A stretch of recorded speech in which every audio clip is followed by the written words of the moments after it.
Throughout my life, I've realized that negativity is a lot more fun to talk about than positivity.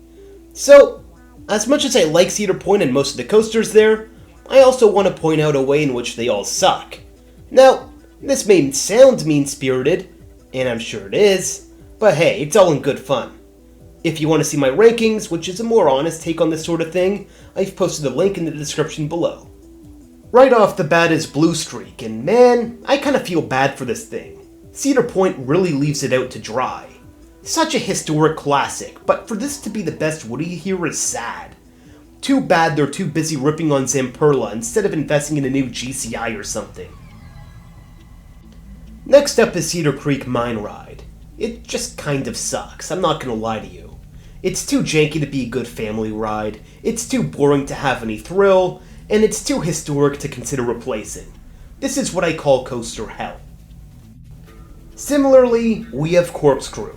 I gotta ask, why does Cedar Point still have this thing? It was out of date 30 years ago.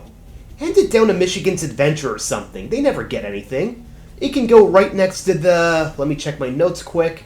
Oh, we can put it right next to the Aero Corkscrew that's already there. Now we've got Gatekeeper. One of my friends, PMF Coasters, calls this thing Gate Sleeper. I'll be honest, it's fun, but, like he says, probably a better spot for a nap than anything else.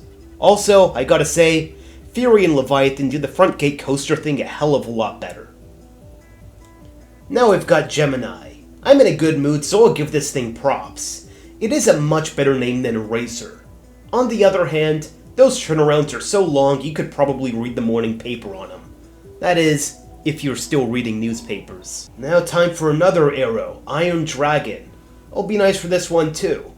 This coaster looks good, and it has a sick logo. I have no idea why the logo is better than the ride, but hey, who cares? As if that wasn't enough arrows, let's talk about Magnum XL200. What does this thing not have? It's awesome start to finish. Now there is one fatal flaw here. The first time I heard the name Magnum XL200, I could swear to God I was hearing the name of a condom. But it is not.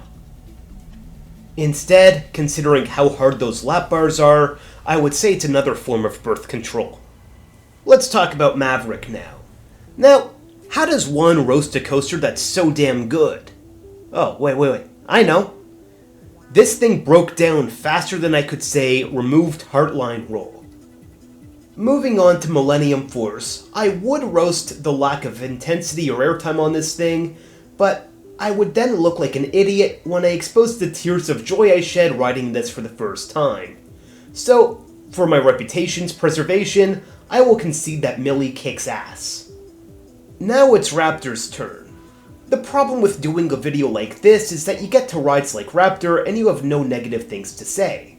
So I kinda have to grasp for straws. The only thing I'll bring up here is the abundance of bird shit littering the structure, even if I guess you could kind of call that theming. Rougarou. This thing reminds me of a 90-year-old with soft gums. There's just no bite whatsoever. Something this mediocre, when the rest of the park is so good, is like Christian Lettner randomly being on the 1992 Dream Team. And if you understand that reference, you're either a big basketball fan or old. Siren's Curse. We could talk about how they stole this from Mexico. No, that's not the direction I'm looking in. They sped up the POV, I'll be blunt. I can't wait to see the backlash when it ends up being 8 seconds slower in real life. Mostly because self-inflicted wounds are funny. Now on to Steel Vengeance. Is this a great ride? Yes. With that said, I'm willing to bet that if this is your favorite coaster, you're also probably a Cowboys, Yankees, and Lakers fan. Also, those lockers suck, and we all know it. And the crown jewel of this, Top Thrill 2.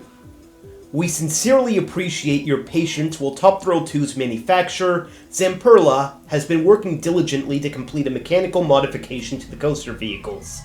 Unfortunately, the manufacturer will not be able to complete the modifications needed in time to reopen the coaster in 2024. We are extremely disappointed that we cannot open the ride this season, but remain committed to delivering a reliable, consistent, and unparalleled coaster experience for our guests in 2025.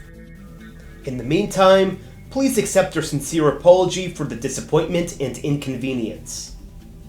I will be very quick with Valraven. It is the coaster so utterly forgettable, I literally forgot to write a segment for it, and almost released a video without mentioning it. Okay, let's go on to Wild Mouse. I can't roast this thing. It's better than Wicked Twister ever was. Please don't bring up the fact that I never rode Wicked Twister. I'm convinced that if you hate on this thing, you hate fun. Best operating Zamperla in the park. And that's gonna stand next year, too. Wilderness Run. Cedar Point is run by a bunch of narcs who don't want the honest enthusiasts to grab the first ever Intamin cred.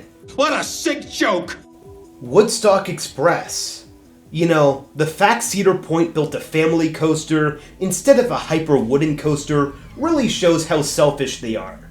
They should have at least installed a superior Vekoma, such as a Boomerang or a much beloved SLC.